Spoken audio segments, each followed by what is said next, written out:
ಕರ್ನಾಟಕದ ಗೌರವಾನ್ವಿತ ರಾಜ್ಯಪಾಲ ಶ್ರೀ ಥಾವರ್ಚಂದ್ ಗೆಹ್ಲೋಟ್ ಅವರೇ, ಕರ್ನಾಟಕದ ಮಾನ್ಯ ಮುಖ್ಯಮಂತ್ರಿಗಳಾದ ಶ್ರೀ ಬಸವರಾಜ ಬೊಮ್ಮಾಯಿ ಅವರೇ, ಕರ್ನಾಟಕ ಸರ್ಕಾರದ ಗೌರವಾನ್ವಿತ ಸಚಿವರಾದ ಡಾಕ್ಟರ್ ಸಿ ಎನ್ ಅಶ್ವತ್ಥನಾರಾಯಣ ಅವರೇ, ಕರ್ನಾಟಕ ಸರ್ಕಾರದ ಗೌರವಾನ್ವಿತ ಸಚಿವರಾದ ಶ್ರೀ ಮುರುಗೇಶ್ ಆರ್ ನಿರಾಣಿ ಅವರೇ, ಬೈಕಾನ್ ಅಧ್ಯಕ್ಷರು ಕಿರಣ್ ಮಜುಂದಾರ್ ಶಾ ಅವರೇ, ಕರ್ನಾಟಕ ಸರ್ಕಾರದ ಮುಖ್ಯ ಕಾರ್ಯದರ್ಶಿ ಶ್ರೀ ಪಿ ರವಿಕುಮಾರ್ ಅವರೇ, ಶ್ರೀ ರಮಣಾರೆಡ್ಡಿ ಅವರೇ, गौरवान्वित गण्यरे ಮತ್ತು माध्यम मित्ररे, ऑनलाइन में जो कार्यक्रम में भाग ले रहे, मुझे बताया गया 5000 से ज़्यादा लोग, सभी मित्र ಎಲ್ಲರಿಗೂ ನಮಸ್ಕಾರಗಳು.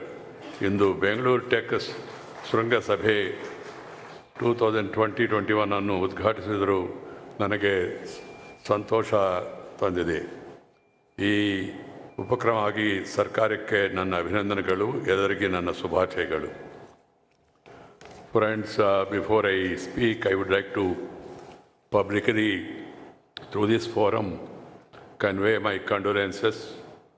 I was shocked and deeply saddened by the untimely and sudden demise of a well-known Kannada actor, upcoming Sri Punit Rajkumar Appu. He was not only a talented superstar, but a great human being who cared for the well-being of the poor and needy. First of all, I would like to thank the Prime Minister of Australia, Prime Minister of Israel, for their willingness to join together and take this journey forward across the globe. And also, I would like to thank the Kendrill Chairman, USA, for his remarks on this occasion. Friends, I do not have much time, so I have to cut short in 5 minutes. I'll just conclude. I basically came here to extend my best wishes to this Bangalore Tech Summit. All important persons working in this field are all meeting here, discussing for the coming 3 days. The best minds joining together, their best experiences being shared, will definitely bring the value that is needed. That is my confidence. Bangalore is a happening place. India is a happening place. And here, the Prime Minister Sri Narendra Bhai Modi is focusing his attention on transforming the entire system using technology, IT, BT, with doing their duty. IT, BT, do your duty, you will become mighty. That is the message I want to give on this occasion. And also, I would like to remind the people, not only of our country and across the globe, the basic philosophy of India is share and care. Share and care. So we should really share the knowledge, share the success stories, and share our experiences. Come out with new ideas, new innovations. What for these ideas? What for these innovations?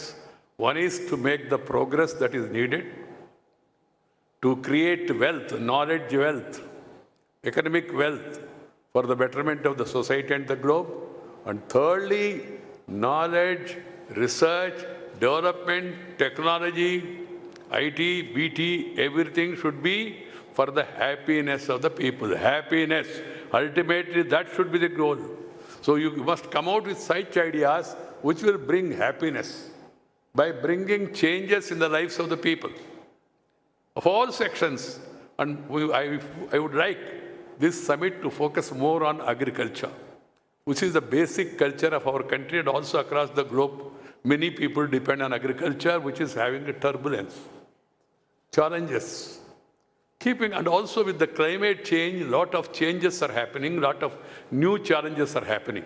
We have seen also in the recent pandemic how the world is troubled. So we must come out, and we have understood what are the deficiencies, what are the shortcomings that are needed to be strengthened, developed further, taking lessons from that, we must come out with new ideas and new innovations. I'm happy that the participants here, wide-ranging fields, they're all going to join together, the engineers, the scientists, the technocrats, and the people who are working in various fields coming together is a great occasion. No wonder that almost every major tech company in the world has Indian senior leadership. This speaks of the intelligence, knowledge, success, achievement here in this land. And we need to share it with others. And in the coming days, we should encourage more and more on knowledge economy, digitization, to innovation. Our country is going through the Digital India program. We have made remarkable progress in Aadhaar transformation, the direct benefit transfer, and availability of various government services to the people. Policies, programs are decided by Parliament. At the end of the day, delivery, reaching out the people is very important. In that, we must take advantage of the technological advancement and come out with the new ideas. Infrastructure is being fast developed, and we should accelerate also. The government-led initiatives are crucial. I would urge upon the private sector participation, and I feel it's essential to generate jobs, to create innovative applications, and to bring about a digital technological transformation in the country, to bring the real transformation. Because the Prime Minister's mantra, you all know, reform, perform, and transform. Transformation of the system, transformation of the nation, for the betterment of the people of the nation. That should be our goal. I hope all of you will focus your attention on this in the coming 3 days and then come out with wonderful solutions to make people to succeed in their life and in their efforts, and also to achieve something good for the common good of the humanity of the world. Thank you very much. Namaskar. Jai Hind.